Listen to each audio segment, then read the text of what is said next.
Hello friends, welcome you all to another video, and today we are going to continue our paper number 5 and the unit number 2, the second chapter, that is literature as imagination. And I hope that you have watched previous videos in which I have completed the views of William Wordsworth. So now we are going to start with H.T. Coleridge. So as you know that H.T. Coleridge has written Biographia Literaria in 1817, and in it he has put his views. So according to him, poem differs from prose. A poem consists of rhyme, meter, which gives pleasure. Okay, he completely opposed Wordsworth's view that Wordsworth has put it that stated that a poem is similar to prose. There is only difference between and we why we add it meter and rhyme. It is a super added to just in order to memorize poem. So that was the view of Wordsworth, but actually Coleridge has opposed it, and he has said that there is a difference between prose and poetry. A poem consists of rhyme, meter, which gives pleasure. Okay, why it consists rhyme and meter? It is in order to give pleasure or please other. So both prose and poem make use of words, but poem combine the words differently because it's different. Because poem want to give pleasure, so therefore it use different words order rather than the prose. The use of rhyme and meter distinguishes a poem from the prose. So how it differ? Because of the rhyme scheme. So after making differences between poem and prose, Coleridge made differences between poem and poetry. And according to Coleridge, poetry is the larger concept than poem. And here, actually, H.T. Coleridge has not mentioned what is poetry and what is poem. But according to H.T. Coleridge, a poetry may be any book, any work of written. Okay, so anything which make through the imagination. But actually, poem is a different than the poetry. But actually, H.T. Coleridge has not mentioned that differences. Let's move on to another segment of his views. So according to him, the imaginative work of painter, philosopher, or scientist can be poetry. Okay, let understand it. According to him, poetry is different than poem. Okay, kavya and kavita. Okay, that is different. Okay, so the imaginative work of the painter, philosopher, or scientist can be poetry. They express their joys, findings, and emotion through their arts. The poetry is the product of the primary imagination, but the poem comes from the use of the secondary imagination, which only poet possesses, and therefore poetry is different and poem is different, and poem is itself a real. Okay, कविता ही काव्यापेक्षा वेगळी आहे. The Kavita is great. Okay, and it is a product of secondary imagination, not the primary imagination. Every poem can be poetry, but poetry may not be a poem. So every poem can be poetry, but poetry may not be a poem. Okay, because a poetry is a product of primary imagination, but poem is a product of secondary imagination. Therefore he said that poem can be poetry, but poetry may not be poem. So what is the imagination and what is the primary and secondary imagination? What is the difference between these two kinds of imagination? Let's start with the next paragraph. He stated that there are two types of imagination. One is the primary imagination and the second one is the secondary imagination. So what is primary imagination? The primary imagination is universal and possessed by all. Everybody have a primary imagination. I do have also primary imagination. You do have also primary imagination. It is the power of perception in which one can shape and crop the objects of the outside world. Perception, you know that we have a five senses. We have eyes, and through the eyes we just take the perception means you just look at the objects. Okay, anything you can look. You can look at the people, you can look at the house, you can look at the objects. Okay, the road, vehicles, anything. Okay, these are the objects. You just look in the your eyes. With the help of your tongue you can taste the food. Through the ears you can hear the sound and you can understand which object is that. Okay, with the skin you can just while the touching you can understand that the object. Okay, so these are the things and everybody have that.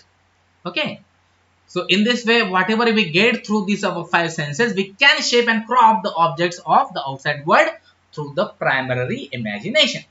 So it helps us to understand every object of the world while we perceive through senses. Okay, but the secondary imagination is only the poets have possessed. It is only by secondary imagination creation becomes possible. If a poet doesn't have the secondary imagination, he cannot produce poetry. So it works on the raw materials provided by the primary imagination. It orders the raw materials, selects the best, reshape and remodels them into a beautiful poem. So that is the difference between primary and secondary imagination. Let's start with the how the secondary imagination is more active than primary imagination.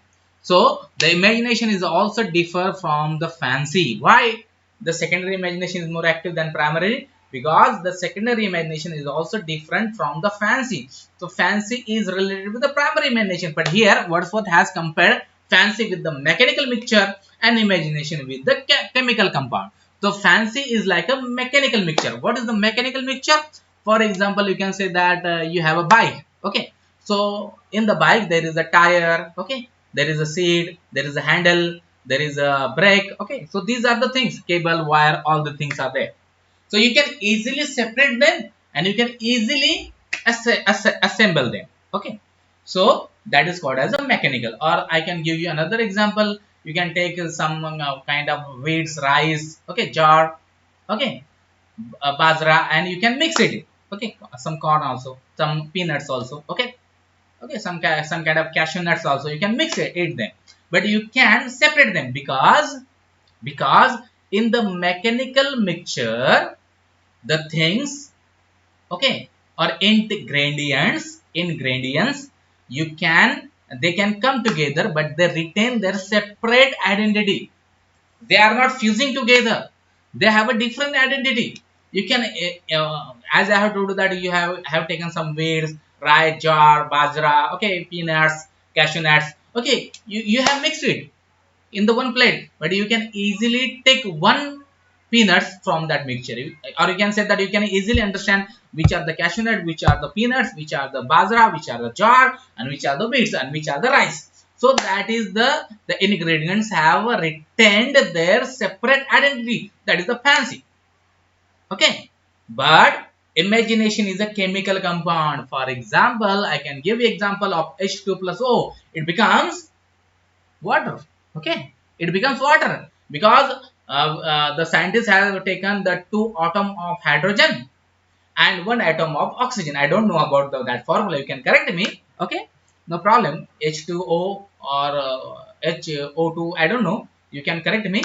Okay, but I think according to my knowledge it is H2O plus H2 plus O plus water. Okay, so the one it is in that the chemical compound. Here we cannot say that ingredient came together, they fuse each other and it produces something new, something different, because they don't have a, they have lost their identity.